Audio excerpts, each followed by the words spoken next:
Hermanos, les saludo con la paz del Señor Jesús. Le invito a que abra su Biblia. Los que han traído Biblia, de todos modos algunos versículos se van a proyectar. Es Juan capítulo 12, versículo 32 y 33.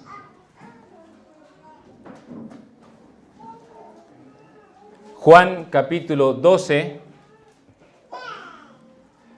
versículos 32 y 33, viene hablando el Señor Jesús y dice estas palabras: Y yo, si fuere levantado de la tierra, a todos atraeré a mí mismo.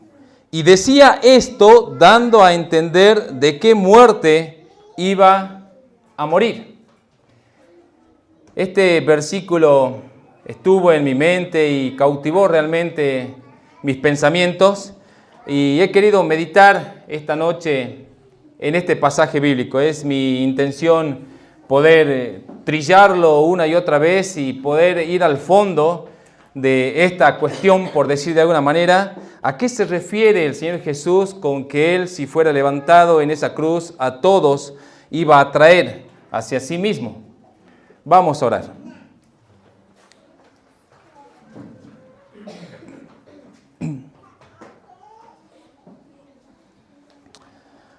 Oh Señor Jesús, Dios mío y Dios nuestro,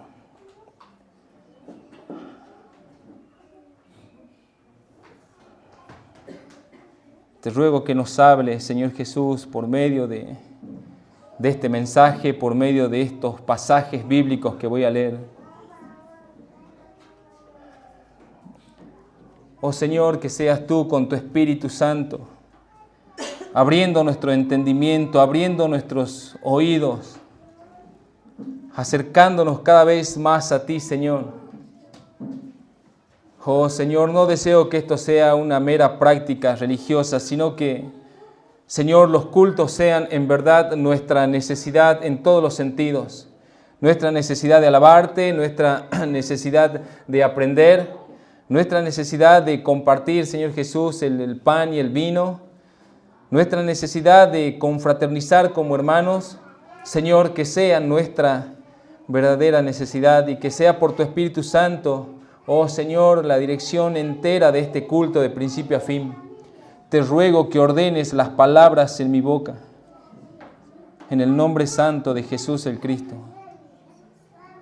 Amén, Señor. Y yo, si fuere levantado de la tierra, a todos atraeré a mí mismo. El contexto de este pasaje tan breve nos muestra que Jesús, cuando habla de ser levantado de la tierra, está hablando de su muerte. Está hablando de ser Él levantado en esa cruz y exhibido a la vista de todas las personas. De alguna manera Él está diciendo: y yo, cuando sea exhibido en esa cruenta cruz romana, aunque parezca algo trágico, aunque parezca algo triste y doloroso, a todos voy a atraer hacia mí mismo, dice el Señor Jesús. Unos versículos antes, para tener idea del contexto, muestra que unos griegos, desde el versículo 20 en adelante, unos griegos estaban buscando al Señor Jesús y tenían mucho deseo de verle. ¿Sí? Se acercan a Felipe y le dicen: oye, quisiéramos ver al Señor, quisiéramos ver a Jesús. ¿Sí? Había una necesidad por parte de personas gentiles, griegos, paganos básicamente, que de alguna manera tenían una inclinación para ver al Señor Jesús. Y eso no era común que suceda, porque el Señor Jesús aún estaba trabajando en lo que era el entorno de Jerusalén y todo el pueblo judío. Sin embargo, estaba cerca la Pascua y la Pascua convocaba a personas de diferentes lugares, de diferentes sectores. Entonces estamos a unos días de la Pascua, la última Pascua del Señor Jesús. Y unos griegos se acercan y están buscando al Señor Jesús, pero toda esta situación era simplemente la señal que de alguna manera le mostraba al Señor Jesús que el momento, que el día de su muerte había llegado. Había llegado ya la hora de que Él debía ser entregado y clavado en esa cruz. Vale decir que la realidad no es que las personas iban a buscar a Jesús por su poder curativo, por su poder milagroso, por su poder sobrenatural. No iban a buscar a Jesús por su virtud y su gracia al momento de enseñar. No iban a buscar al Señor Jesús por su autoridad con que dominaba las cosas. Ese no iba a ser el centro de atracción hacia todas las naciones. Si eso podía generar o captar de alguna manera la atención de los judíos, de los israelitas, de manera momentánea. Pero el objeto que realmente iba a atraer a todas las personas de todas las tribus, lenguas, nación, iba a ser cuando Él sea exhibido y levantado en esa cruz. Le voy a leer desde el 20 en adelante. Había ciertos griegos entre los que habían subido a adorar en la fiesta de la Pascua. Estos, por lo tanto, se acercan a Felipe, que era de Betsaida, de Galilea, y le rogaron, diciendo: Señor, quisiéramos ver a Jesús. Felipe fue y se lo dijo a Andrés. Entonces Andrés y Felipe se lo dijeron a Jesús, y Jesús les respondió diciendo: ha llegado la hora para que el Hijo del Hombre sea glorificado. De cierto les digo que si el grano de trigo no cae en la tierra y muere, queda solo. Pero si muere, lleva mucho fruto. Entonces, está claro, para que no hayan dudas, de que Jesús se refiere a su muerte en la cruz cuando dice que Él va a ser levantado y que el objeto de ser levantado iba a ser la atracción de toda la humanidad. Dicho de otro modo, y repito, la atracción de la humanidad hacia el Señor Jesús no iba a estar centrada en otra cosa que no sea su muerte expiatoria en ese monte Calvario, en esa cruenta cruz. Y esto fue el diseño de Dios desde la eternidad. Y hasta a veces podría sonar irracional, ilógico. El padre le dice al hijo: hijo, voy a enviarte a la tierra y voy a vestirte de esta carne, voy a vestirte de la forma que tienen los seres humanos, y voy a hacer que todos sean atraídos a ti por medio de que tu espalda sea destrozada con azotes y finalmente torturado en una cruz romana. No suena muy lógico, ¿verdad? Que realmente ese acto y ese evento sea el objeto de atracción de toda la humanidad. Ahora, ¿acaso es atractivo ver a un hombre clavado en una cruz, sufriendo y agonizando hasta la muerte? ¿Qué tiene de atractivo? Pararse y ver. Nada. Desde un punto de vista humano, no es un evento atractivo. No es como ir a ver un espectáculo, como ir a ver el cine. Hasta probablemente los equipos de fútbol en los partidos convocan más gente. No había realmente ningún atractivo en observar a un hombre clavado en una cruz. Muchos hasta ese momento pensaban que Jesús era el Mesías y no se equivocaban. Muchos pensaban que Él era el libertador de Israel, pero ninguno de ellos se había hecho la idea de seguir a un Mesías muerto. Y no solamente muerto por haber fallecido, sino clavado en una cruz romana, lo cual era figura de una derrota y una humillación para el pueblo judío. De alguna manera ellos decían: nuestro Mesías, el profetizado, el deseado de las naciones, ¿cómo va a ser clavado en una cruz? ¿Cómo va a ser Él exhibido y humillado de esa manera? Por nuestros enemigos, por los romanos. Eso no era ningún símbolo de victoria, sino antes un símbolo de derrota. Y por supuesto que ellos, al escuchar estas palabras que Jesús dice: el día que yo fuere levantado, a todos atraeré a mí mismo, ellos entendían que ser levantado era ser muerto en una cruz. Y de alguna manera ellos empezaron a censurar esas palabras.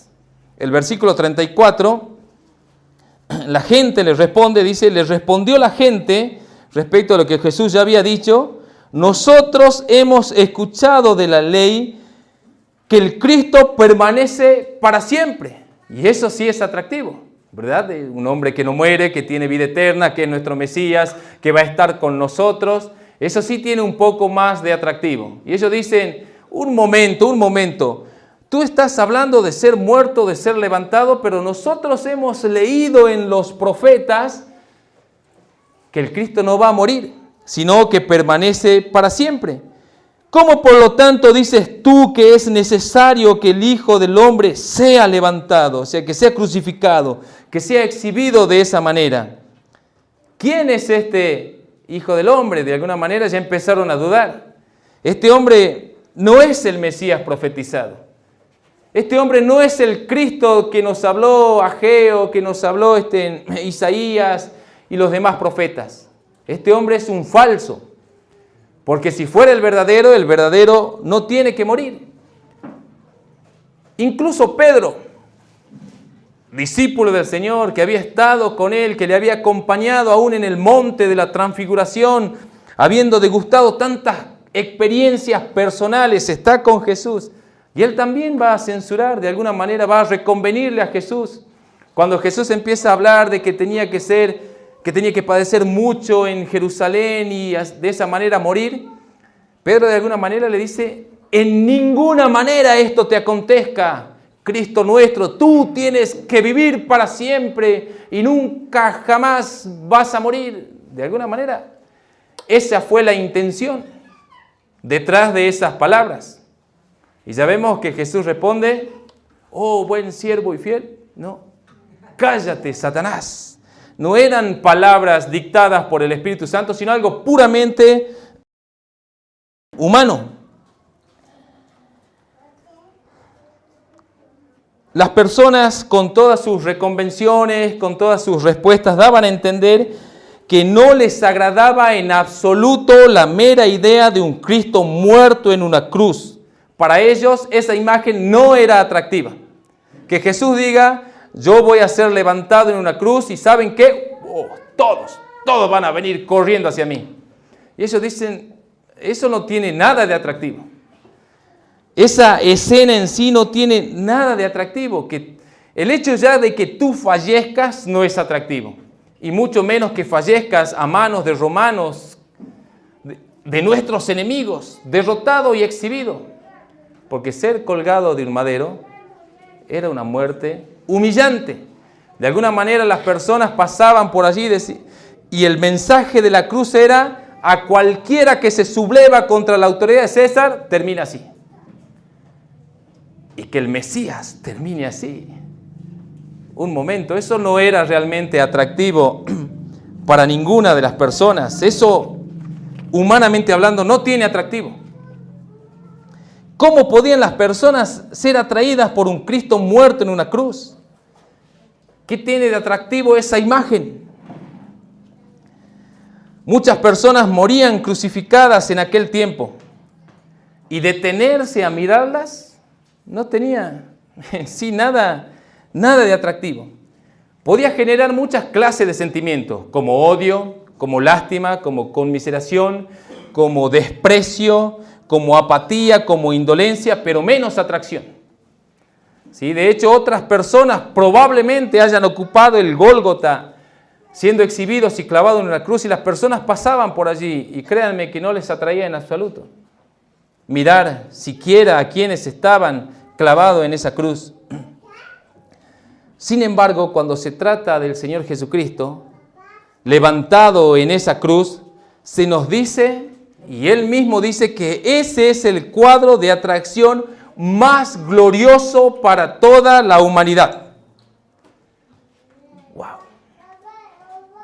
Pero no termina allí, porque en sí, seguir a Jesús no tenía atractivo, humanamente hablando. ¿Qué de atractivo podía tener seguir a un hombre que en cuanto se daba vuelta y te miraba, lo único que te decía: niégate a ti mismo, muere, toma una cruz cada día y muere en esa cruz, porque así como estás no me sirves? De hecho, eso está en Lucas 9:23. Y decía a todos, si alguno quiere venir detrás de mí, niéguese a sí mismo, tome su cruz cada día y sígame, porque todo el que quiera salvar su vida la perderá, y todo el que pierda su vida por causa de mí, éste la salvará. ¿De verdad Jesús esperaba que la gente le siga con estos argumentos para nada alentadores?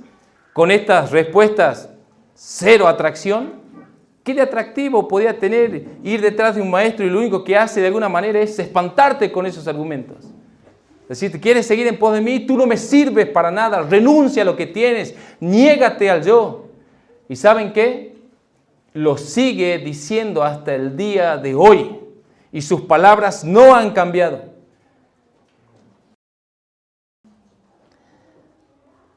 Y el Señor Jesús dice, a todos atraeré a mí mismo. Y hasta aquí es como si se tratase de una atracción sin atractivo.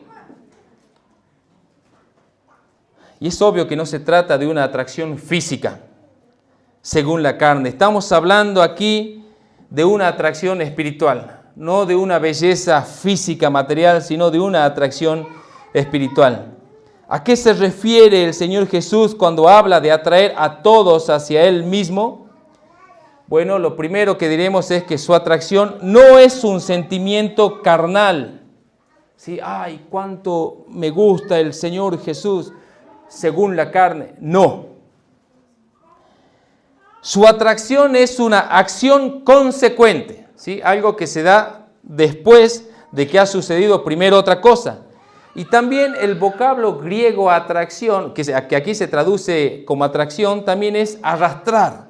¿Sí? Vale decir que el Señor Jesús dice, cuando yo sea levantado en esa cruz, a muchos, a todos voy a arrastrar hacia mí mismo. O sea, no somos atraídos o arrastrados a Cristo por el acto físico en sí de la crucifixión, sino porque hay algo que se esconde en esa crucifixión.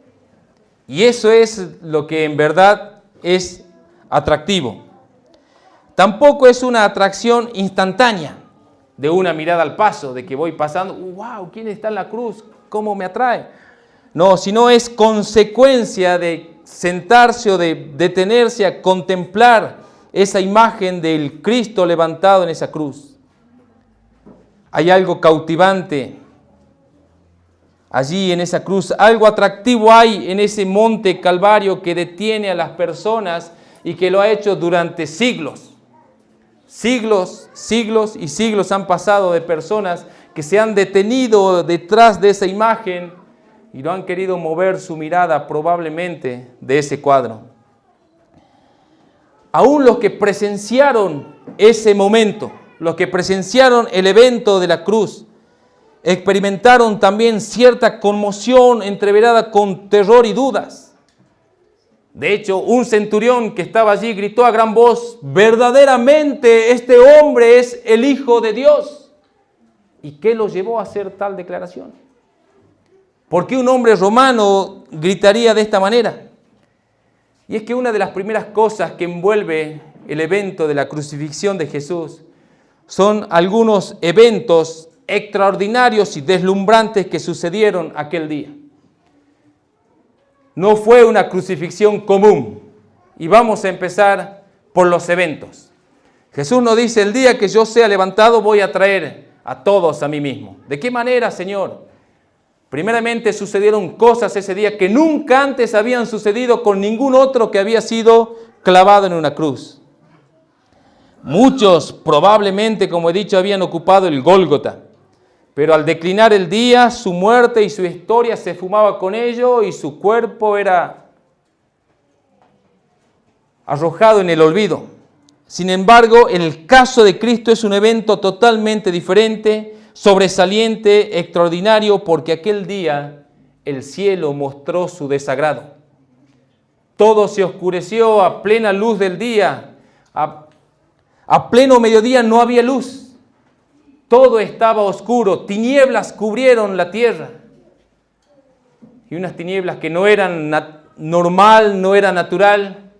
Probablemente jamás se había visto esa clase de tiniebla y oscuridad. Al momento que Jesús expiró, se conmovieron los cimientos de la tierra y un terremoto sacudió toda la región. El velo del templo fue rasgado, las peñas de los sepulcros se partieron y muchas personas que presenciaron todos estos eventos, escribe Lucas, que se fueron golpeándose el pecho. Al saber las cosas que pasaban en torno a esa cruz, muchas personas entendieron que algo pasaba allí en esa cruz con ese hombre. Algo celestial, algo glorioso estaba pasando con él. Y las personas que podían entender algo de esto se volvían golpeándose el pecho como señal de arrepentimiento. Y aquí se muestra el primer sentido de atracción de esa cruz. ¿Quién podría haber pasado por alto aquellos eventos? Sí, a veces aquí tenemos ciertos temblores que no duran ni más de 5 segundos, quizás 10 segundos, y ya se están mandando mensajes uno a otro, y que ¿cómo está? ¿Qué pasó? Se nos dice que acá fue un terremoto que sacudió, que partió las rocas, que de alguna manera estremeció a toda la ciudad, y es obvio que nadie pasó por alto estos eventos. Imagino que todas las personas del lugar, aun aquellas que estaban en su casa, de alguna manera al ver todo lo que sucedía, salieron y trataron de ver qué estaba pasando en ese monte Calvario, qué estaba pasando detrás de esa cruz. De alguna manera las personas fueron atraídas en primera instancia por medio de los eventos. Sus miradas fueron cautivadas y fueron llevadas. Podríamos decir en virtud de esto que una de las primeras cosas que debe causarnos la imagen de Cristo en la cruz es esa, de alguna manera esto nos estremece. Cuando nos detenemos a ver esta escena que nos relatan los evangelios de Cristo, el Hijo de Dios, el Mesías, el Salvador del mundo, muriendo en una cruz, debería sacudir nuestro interior, debería estremecer nuestra alma, debería nublar nuestra mirada, porque hay poder que emana de la cruz del Calvario donde Cristo fue clavado. No es la cruz el poder, sino el poder es de aquel que fue sujeto temporalmente en ella. De hecho, algunos de los himnos más trascendentales para la vida de la iglesia se escribieron en virtud de centrar la mirada en ese acto de la cruz. Himnos tales como en el monte Calvario estaba una cruz, emblema de afrenta y dolor, mas yo amo a Jesús que murió en la cruz por salvar al más vil pecador. Otro himno también dice, oh cuánto anhelo la cruz de Jesús y la sangre que en ella Él vertió. No solo lava mis pecados, mas transforma toda mi alma a la imagen de aquel que me amó. Lo cantamos, lo entonamos y se ha entonado durante años. Y esa es una de las primeras cosas que debe generarnos la imagen de Cristo en la cruz. Pero vamos a ir un poco más allá. Porque no quiero hablar de la cruz como un símbolo del cristianismo. Hoy por hoy se utiliza la cruz en los cementerios, se utiliza la cruz en la religión católica, en los mormones, en todos lados hay cruces, ¿sí? Para cualquier cosa, una cruz, como si fuera símbolo no sé de qué. Sin embargo, la cruz no es el símbolo del cristianismo, ¿sí? Sino lo que se esconde detrás de ese evento en la crucifixión de Jesús es lo que debería captar y atraer nuestra atención. No somos llamados a idolatrar la cruz, sino a entender qué pasó en esa cruz en el monte Calvario con el Señor Jesús allí. Si muchos fueron atraídos por medio de los eventos, hay otra atracción y algo mucho más cautivante que es lo que el Señor Jesús mismo describe y es el gozo puesto delante de esa cruz. ¿Sí? Hebreos 12:2.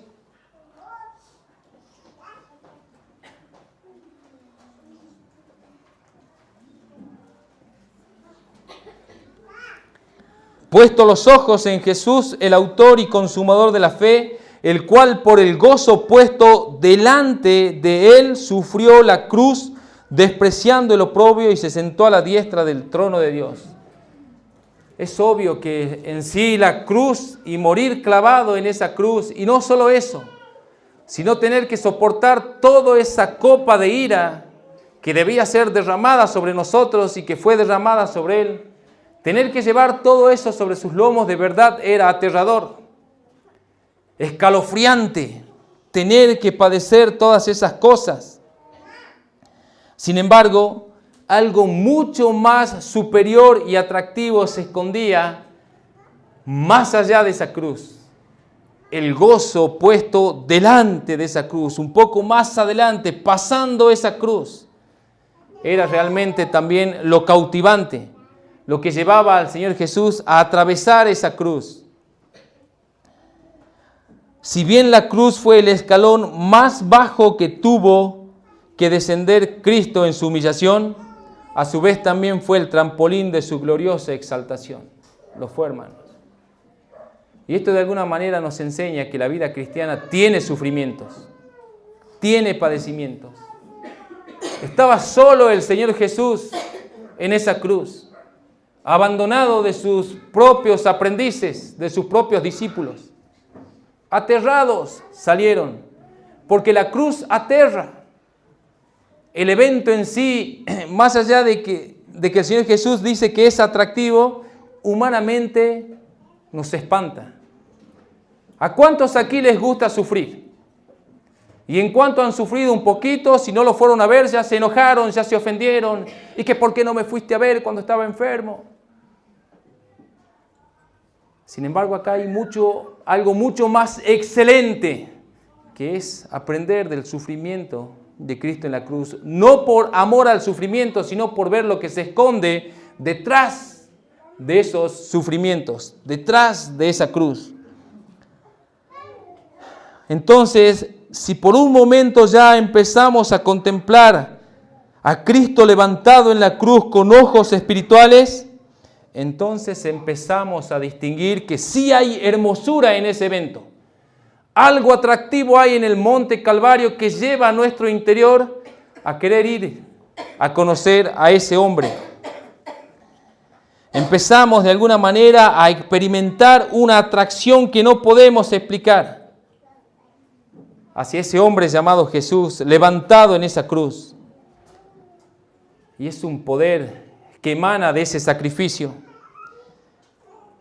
Poder expiatorio para justificar a todo pecador arrepentido. De alguna manera, hermanos, esa cruz, ese evento en la cruz, es un imán para todos los pecadores arrepentidos. Ese evento en la cruz fue nuestro imán que nos llevó corriendo a Él. No había en nosotros esperanza alguna hasta que escuchamos que un hombre, por medio de su muerte, nos justifica, nos salva, nos redime y nos da vida nueva. En 1 Corintios 1:18, Pablo escribe de esta manera: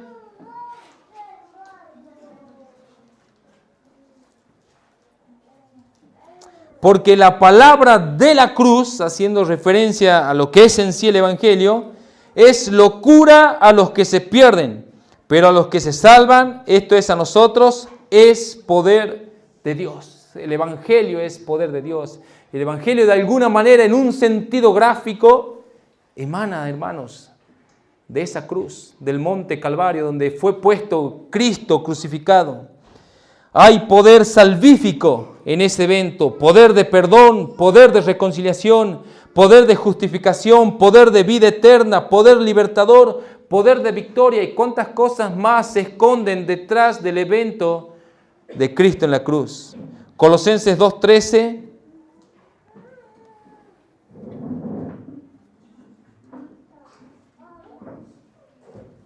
Y a ustedes,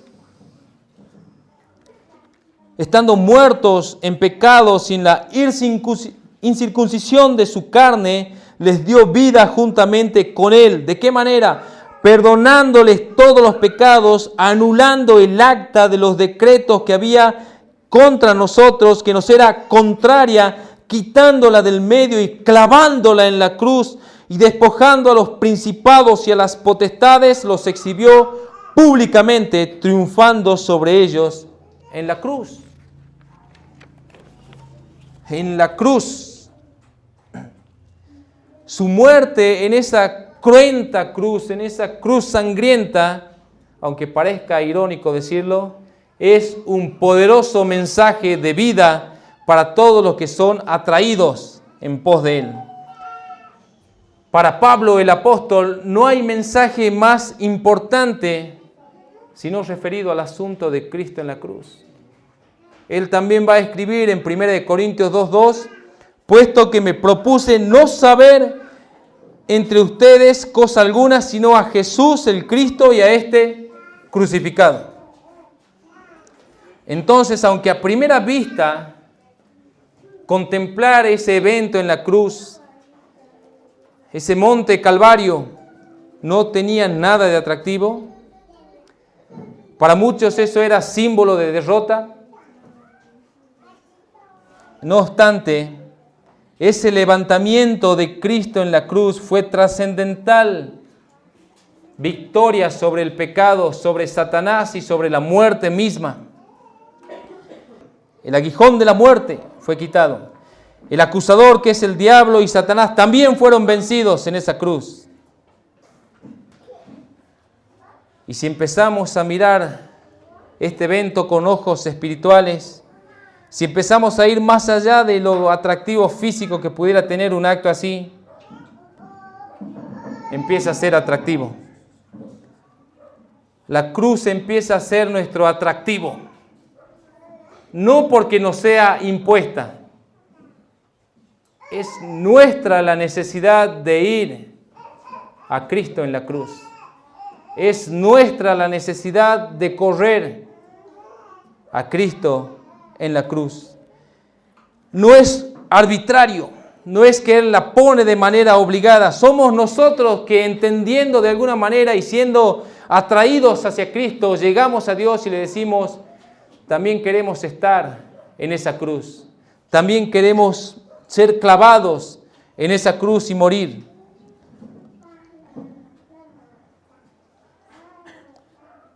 Y visto de otro sentido también, de alguna manera el levantamiento de Cristo en la cruz, la crucifixión de Cristo, es nuestra única medicina contra el veneno y la enfermedad del pecado.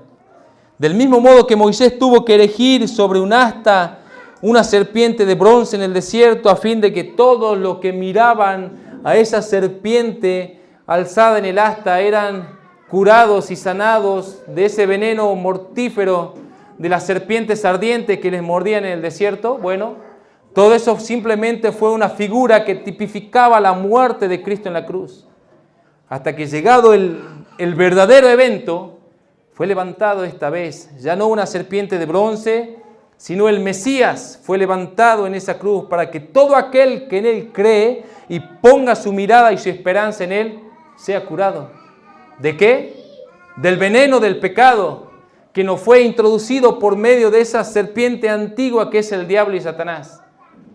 Para que en donde habíamos de alguna manera encontrado muerte, al mirar a Cristo encontramos vida y vida eterna. Juan 3:14, y como Moisés levantó la serpiente en el desierto, así es necesario que el Hijo del Hombre sea levantado, para que todo aquel que en Él cree no se pierda, mas tenga vida eterna. Isaías 45:22 dice, vean a mí, miren a mí, y sean salvos todos los términos de la tierra, porque yo soy Dios y no hay más. Entonces, atravesando estos pasajes, la cruz y el evento de la cruz empieza a tener atractivo. Ahora sí empieza a tener más sentido cuando Jesús dice, si el día que fuere levantado, a todos atraeré a mí mismo. Ahora sí empieza a tener atractivo para nuestro interior, para nuestra alma. Ahora sí las personas empiezan a correr hacia esa cruz. Y ese es el atractivo. Y así como probablemente los hebreos, luego que eran mordidos por esas serpientes ardientes en el desierto, si estaban lejos o cerca, no lo sé, tenían que correr hacia esa serpiente de bronce para ser curados. Así también el pecador, una vez que ha entendido el evento de Cristo en la cruz, no hace otra cosa que sino correr desesperadamente a Cristo en la cruz. No sé si han leído el libro del Progreso del Peregrino. Un hombre con una mochila inmensa, cargada de pecados, que desesperado corría de aquí para allá y no sabía hacia dónde ir. Y hasta que el evangelista le empieza a dar la dirección, y hasta que llegado un momento, ilustra John Bunyan, quien fue el escritor, que llegado a la cruz esa carga se cae y va rodando hasta un sepulcro.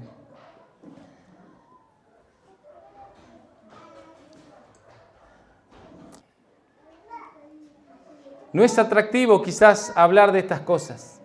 Sin embargo, Cristo nos dice que esto es atractivo.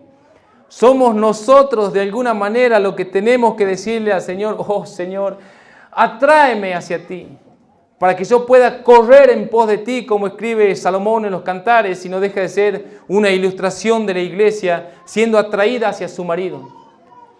Nosotros como esposa de Cristo debemos tener atracción hacia nuestro marido. ¿Es así o no? Debe ser así.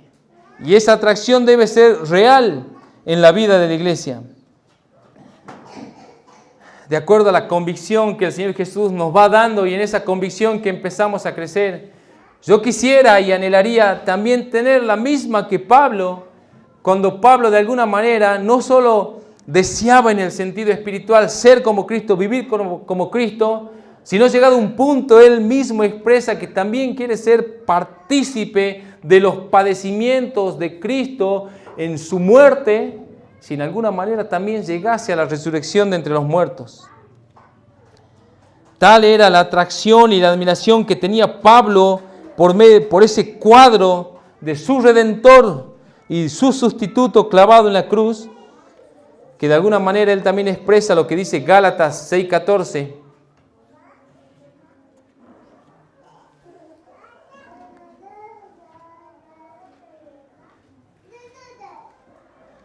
Pero lejos esté de mí gloriarme, sino en la cruz de nuestro Señor Jesús el Cristo, por quien el mundo me es crucificado a mí y yo al mundo.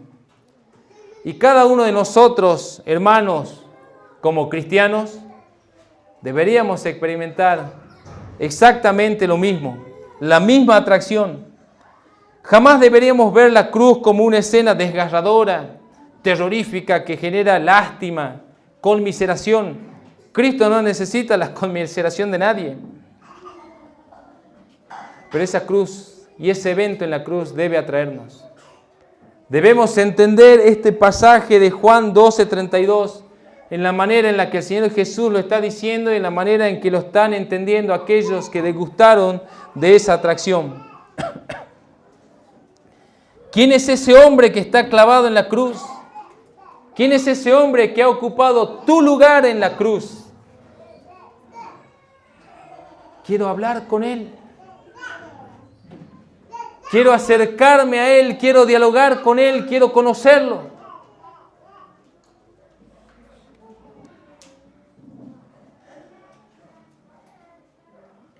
El profeta Ageo, en el Espíritu, cuando escribe sus profecías, haciendo referencia al Mesías, él dice en Ageo 2:7, y haré temblar a todas las naciones y vendrá el deseado de todas las naciones, haciendo referencia al Cristo, y llenaré de gloria esta casa, ha dicho Jehová de los ejércitos.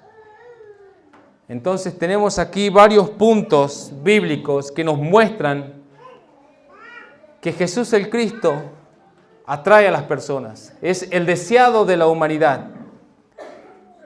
¿Crees, hermano, que Él realmente es irresistiblemente hermoso para ti? Lo debería. Debería cautivar toda nuestra mente, todo nuestro corazón. podemos entender estas cosas de manera racional. Sí, sí, lo entiendo, es el deseado, Él es como un imán, todos los atraemos.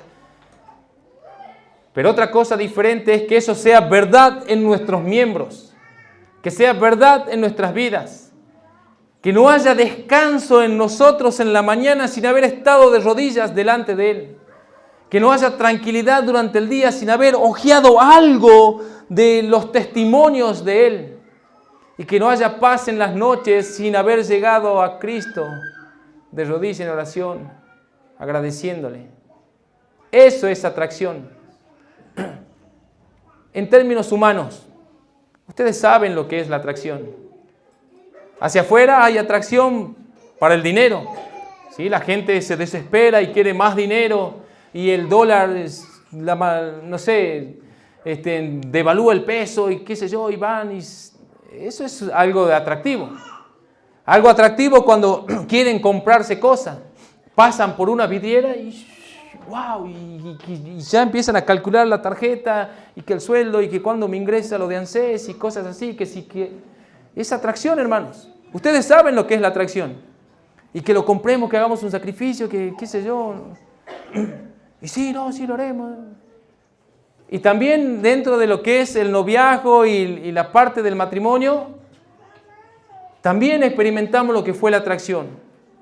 Cuando conocimos a nuestro cónyuge y que nos atraía tanto que queríamos estar y no nos importaba la hora, y si mañana teníamos que trabajar a las 6 de la mañana, ni nos importaba eso, y queríamos estar. Y si había algún obstáculo lo corríamos, porque nos atraía. Hermanos, Cristo es mucho más hermoso que todas las cosas en el universo, se los puedo asegurar. No hay tesoro más preciado en el mundo que Cristo, y esa es la razón de por qué Él es el centro de nuestra atracción. Y debe serlo aún en mayor escala y en mayor intensidad. Y si Cristo no me está atrayendo, entonces hay algo en mí que no está funcionando. Hay algo en mí que no está andando bien en la vida cristiana. No es una imposición, es nuestra necesidad. Somos nosotros los que tenemos que estar atraídos hacia Él. No es que Él está, como me disgusta algunas cosas que veo en internet, en las redes sociales, como poemas que escriben, que Jesús estaba esperando que tú vengas a hablar a la mañana con Él, y que tú no hablaste y que Él estaba esperando hasta el mediodía que tú vengas a hablar con Él. Eso no es cierto, hermanos, porque la necesidad de hablar con Él es nuestra, no es de Él. Él va a seguir siendo Señor, Rey, el Todopoderoso. Que nosotros nos acerquemos o no hace la diferencia, pero que sea nuestra necesidad de acercarnos a Él y estar con Él, eso sí hace la diferencia. Para nosotros.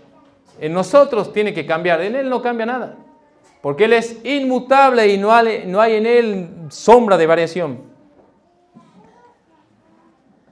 Entonces, podemos entender esto racionalmente, pero no podemos ordenarle al corazón que desea a Jesús.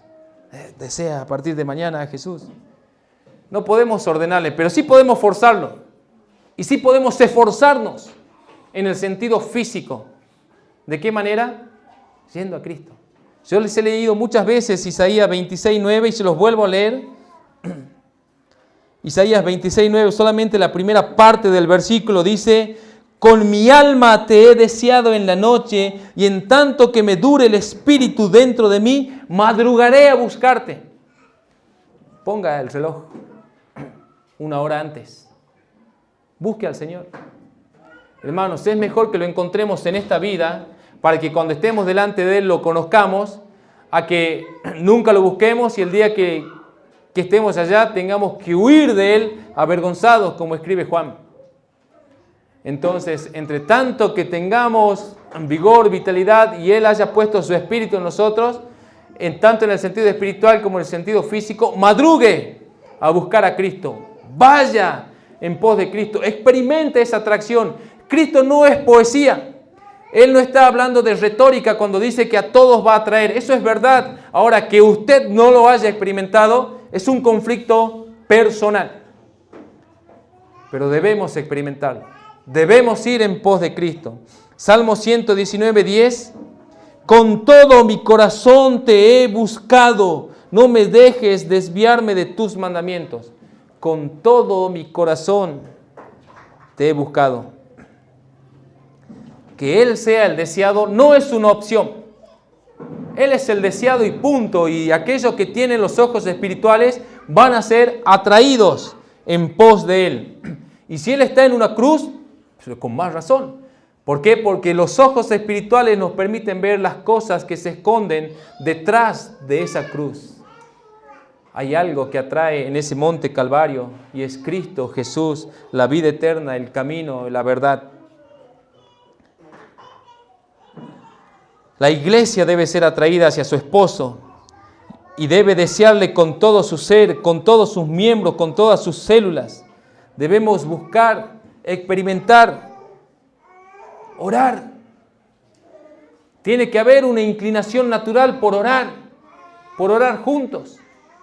Siempre se habla del primer amor y yo imagino que muchos han experimentado ese primer amor. Que cuando uno recién se convierte, a cada rato quiere orar. No, voy a orar. Y voy a orar. Y hay que seguir, hermano, en esa rutina. Debemos degustar su presencia en la intimidad. Debemos oír su voz y seguirle. Debemos experimentar la verdad de la parábola del tesoro escondido. Que Él realmente es un tesoro. Bien. Hay algo cautivante en ese evento de la cruz. Es un hecho. Y es Cristo mismo, hermanos. Entonces cuando Jesús dice, y yo si fuere levantado de la tierra, a todos atraeré a mí mismo, ahora sí tiene sentido. Ojeando y yendo por ciertos pasajes, tanto en los eventos que sucedieron de manera física allí, tiene sentido. Tanto de manera espiritual, tratar de mirar lo que se esconde detrás de esa cruz y el poder que emana de ese acto expiatorio que es vida y salvación, redención, justificación, vida nueva, también tiene sentido. Y también es la medicina para nuestros pecados. Si hay algún pecado que a veces te está molestando, que a veces te está hincando, que no te deja en paz y que es mortífero si sigue, vaya a Cristo en ese sentido. Mire a Cristo y podrás salir de todas esas cosas. Hebreos 12:1, y con esta cita voy cerrando. La segunda parte del versículo.